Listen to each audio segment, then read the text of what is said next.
आज हम लोग देख लेते हैं मांझी शासन व्यवस्था को। चलिए देखते हैं मांझी शासन व्यवस्था। आप जानते हैं यह संताल जनजाति में प्रचलित है, ठीक है। और आप झारखंड की सबसे बड़ी जनजाति संथाल है और संथाल जनजाति में जो प्रचलित स्थानीय स्वशासन की व्यवस्था है उसे ही मांझी शासन व्यवस्था कहा जाता है। तो चलिए यहाँ पहले लिख लेते हैं संथाल जनजाति के बारे में कि संथाल जनजाति में प्रचलित मांझी शासन व्यवस्था, ठीक है। तो चलिए अभी देखेंगे कि संथाल जनजाति में जो मांझी शासन व्यवस्था का सुव्यवस्थित सिस्टम दिखाई देता है, इसका सोर्स कहाँ है या फिर ये किससे प्रभावित है। तो चलिए देख लेते हैं, तुरंत पता चल जाएगा। तो चलिए सबसे पहले देख लीजिए माल पहाड़िया और सोरिया पहाड़िया। माल पहाड़िया और सोरिया पहाड़िया आप जानते हैं ये दोनों ही क्या है, आदिम जनजाति। झारखंड की जो 8 आदिम जनजातियां हैं उसमें से ये दोनों है, माल पहाड़िया और सोरिया पहाड़िया।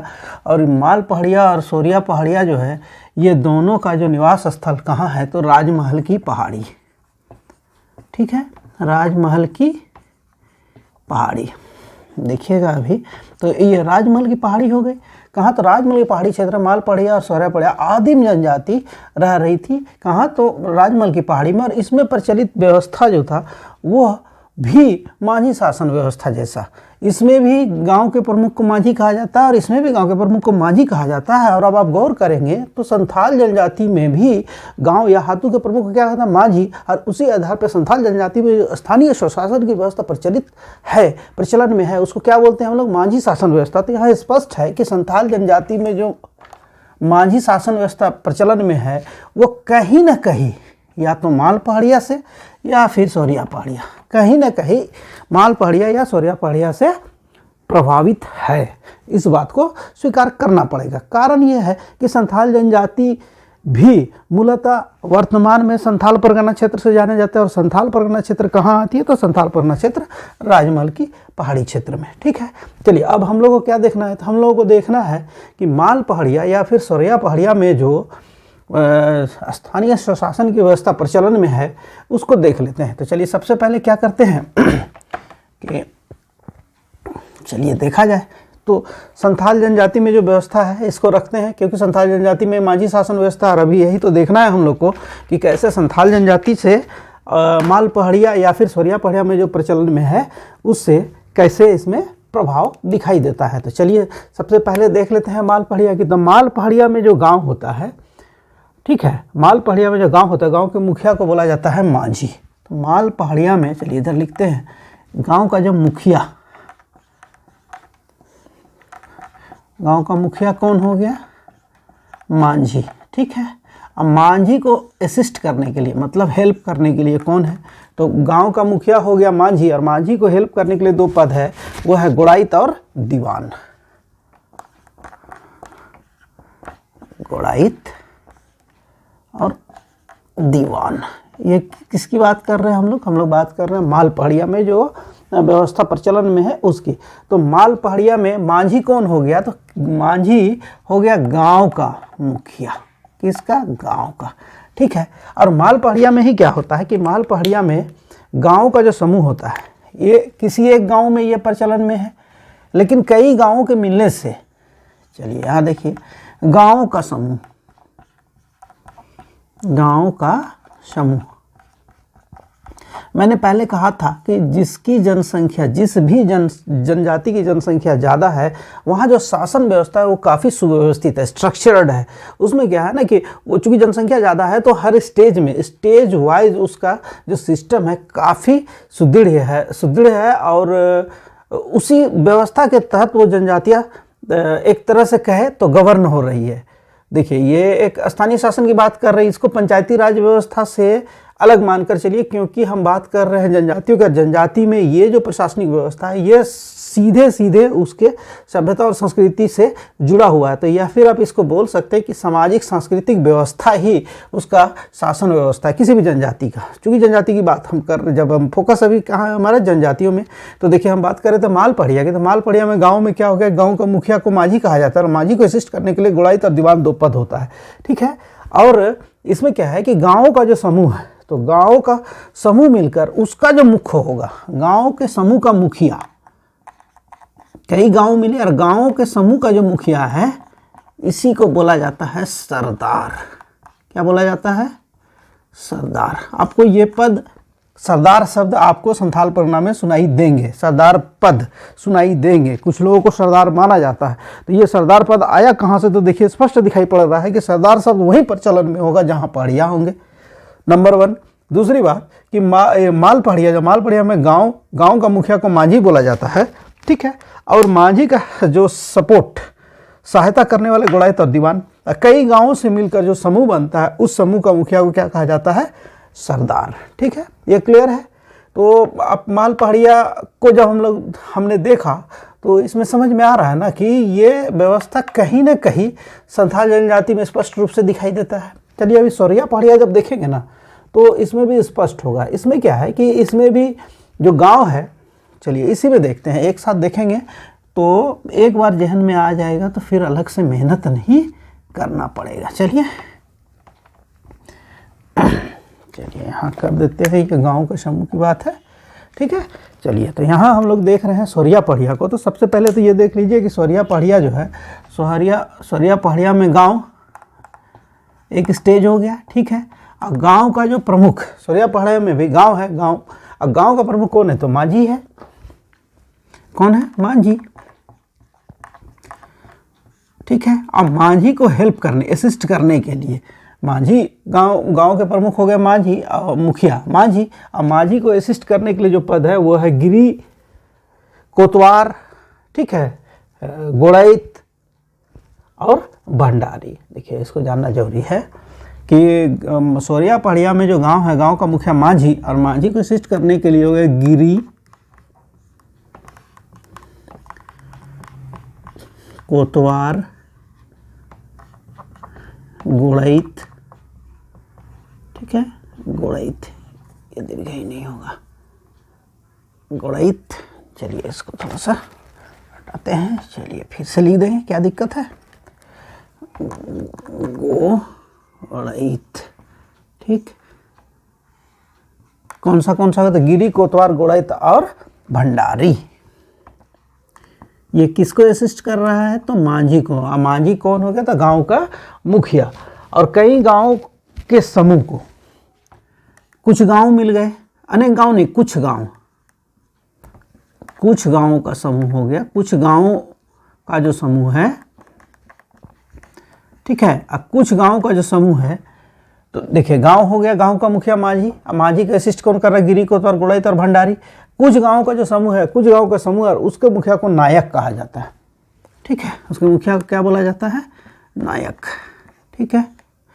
और कम से कम 70 से 80 ज़्यादा गांवों का समूह, कम से कम 70 से 80 गांवों का जो समूह है, गांवों का समूह, ठीक है। और 70 से 80 गांवों का जो समूह है, इसके प्रमुख को बोला जाता है सरदार। अब चल देखिए यहाँ भी एक टर्म आ गया सरदार, ठीक है।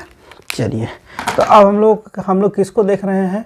तो क्विकली रिवाइज करते हैं और फिर समझते हैं कि संथाल जनजाति में जो प्रचलित है माझी शासन व्यवस्था, इसका सोर्स क्या कहीं ना कहीं सौरिया पहाड़िया या माल पहाड़िया तो नहीं, लगता तो यही है, क्योंकि सौरिया पहाड़िया और माल पहाड़िया दोनों ही राजौल की पहाड़ी में निवास करते हैं। और संथाल जनजाति का जो वर्तमान में घर है, मूलतः संथाल जनजाति संथाल परगना से नहीं है, वो माइग्रेटेड हुए हैं दूसरे क्षेत्र से। कहाँ से? तो संथाल परगना में। और संथाल परगना में ये जनजाति काफ़ी बड़ी जनसंख्या में, और इसकी जो व्यवस्था है, इसके प्रशासनिक व्यवस्था, शासन की जो व्यवस्था है, इसी शासन व्यवस्था में ये माझी शासन व्यवस्था स्ट्रक्चर्ड है। मतलब माझी शासन व्यवस्था से ही संथाल जनजाति में स्थानीय स्वशासन की व्यवस्था प्रचलित होती है या प्रचारित होती है, ठीक है, या चलती है। चलिए तो इसमें क्या देखना है? संथाल जनजाति में देखिए कि माल पहाड़िया या सौरिया पहाड़िया दोनों से कहीं ना कहीं इन्फ्लुएंस तो जरूर है माझी शासन व्यवस्था। चलिए ठीक है, चलिए सबसे अब क्विकली देख लेते हैं कि माल पहाड़िया। तो माल पहाड़िया में क्या है कि माल पहाड़िया में जो गाँव होता है, सामान्यतः हाथू ही बोला जाता है गाँव को, तो गाँव का मुखिया होता है माझी। अब माझी को असिस्ट कौन करता है? तो गोड़ाइत और दीवान। और माल पहाड़िया में कई गांवों से मिलकर जो समूह बनता है, उसका प्रमुख को बोला जाता है सरदार। चलिए फिर आगे बढ़ते हैं। सौरिया पहाड़िया में गांव अब जान ही रहे गांव को मुख्यतः हाथू बोला जाता है, तो गांव के प्रमुख को मांझी, और मांझी को असिस्ट कौन कर रहा है, तो गिरी, कोतवाल, गोड़ाई और भंडारी। ठीक है, चलिए कुछ गांवों का समूह हो सकता है 10 गांव हो, 15 गांव हो, 20 गांव हो, मतलब 70 से कम गांवों का समूह अगर है, छोटा छोटा गांव है मिल गया, तो उसका जो प्रमुख है उसको बोला जाता है नायक। ठीक है, नायक या नायके। और फिर जो 70 से 80 गांव या उससे भी ज़्यादा गांवों का जो समूह है उसके प्रमुख को क्या बोला जाता है, सरदार। चलिए यहाँ इंपॉर्टेंट बात क्या है और जानना जरूरी क्या है कि जब ब्रिटिश का वर्चस्व स्थापित हुआ हमारे झारखंड में, तो उन्होंने स्थानीय स्वशासन को मान्यता भी दिया। जैसा आप जानते हैं कि मुंडा मान की शासन व्यवस्था जो कोल्हन बेल्ट में था, वहाँ मुंडा मान की शासन व्यवस्था में, स्थानीय शासन व्यवस्था में जो बहुत सारी नियमें थे, उसमें से 32 नियमों को विल्किंसन रूल में मान्यता दिया गया था। ठीक है, अब यहाँ देखिए मांझी शासन व्यवस्था में क्या होता है, यहाँ भी होता है कि जो ब्रिटिश है उन्होंने क्या किया कि चूंकि ये संथाल बहुल क्षेत्र में विद्रोह, अब जानते हैं संथाल विद्रोह, तो यहाँ जब ब्रिटिश अपना पांव पसार रहा था और जब विद्रोह हो गया, तो विद्रोह को काउंटर करने के लिए उन्होंने क्या किया, देखिए उन्होंने क्या किया कि मांझी, नायक और सरदार, देखिए यहाँ कौन कौन मिल रहा है। मांझी कौन हो गया, गाँव का मुखिया, चलिए एक एक करके करते हैं। तो मांझी, ठीक है, मांझी हो गया।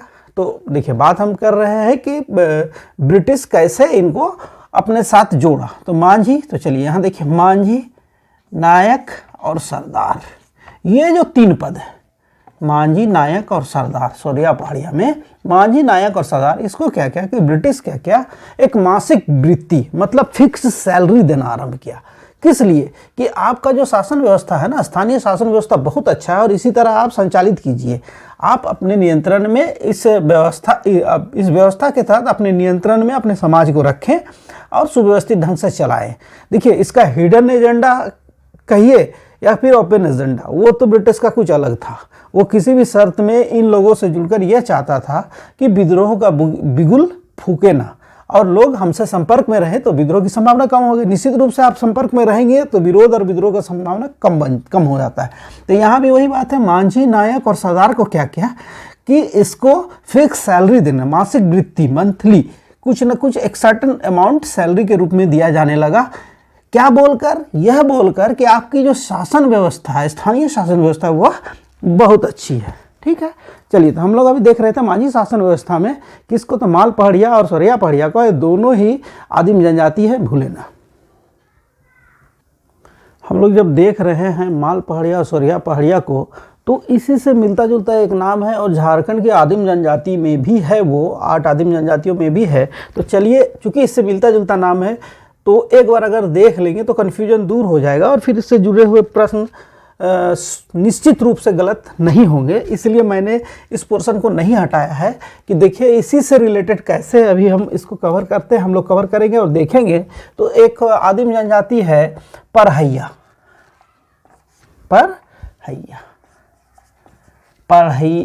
पहाड़िया नहीं है, पहाड़िया नहीं है, परहैया है। ठीक है, परहैया। अब चलिए कॉमन है पहाड़िया, सोरिया पहाड़िया, माल पहाड़िया, परहैया। ठीक है, चलिए तब परहैया में क्या है कि देख लेते हैं। इसके स्थानीय शासन व्यवस्था में जो इम्पोर्टेंट देखना है, मैंने पहले कहा है कि जिसकी जनसंख्या कम है उसको जो देखेंगे हम लोग तो उसका डिटेल्स ज़्यादा नहीं होगा। जो इम्पोर्टेंट एग्जाम के पॉइंट ऑफ व्यू से जो मोस्ट इंपॉर्टेंट होगा उसी को सिर्फ शामिल करेंगे, क्योंकि 32 जनजाति के शासन की व्यवस्था को ध्यान में रखते हुए आगे बढ़ना थोड़ा सा कठिन निश्चित रूप से है। लेकिन हम जानते हैं कि संथाल, उरांव, मुंडा, हो, खड़िया तो निश्चित रूप से आपको आना चाहिए, और बाद बाकी जो अन्य जनजातियाँ उसके जो महत्वपूर्ण तथ्य वो आप एक बार देख लेंगे तो आपके जहन में रहेगा। तो निश्चित रूप से आप ऑब्जेक्टिव टाइप एग्जाम में तो उसको आप इजी वे पे चूज कर सकते हैं कि इसका आंसर क्या होगा। चलिए बात कर रहे थे परहैया की, क्योंकि हम लोग माल पहाड़िया, सोरिया पहाड़िया को देखे तो परहैया को भी देख लेते, ये भी आदिम जनजाति है। तो इसमें जो गांव होता है ना, इसके गांव को बोला जाता है भैयारी गांव, भैयारी गांव। ठीक है, और भैयारी गांव का दूसरा नाम भी है जाति गोठ, जाति गोठ। अच्छा मैं एक बात और बता दूं कि ये परहैया जो है, ये परहैया मूलतः कहाँ के रहने वाले जान रहे, पलामू की पहाड़ी, पलामू की पहाड़ी।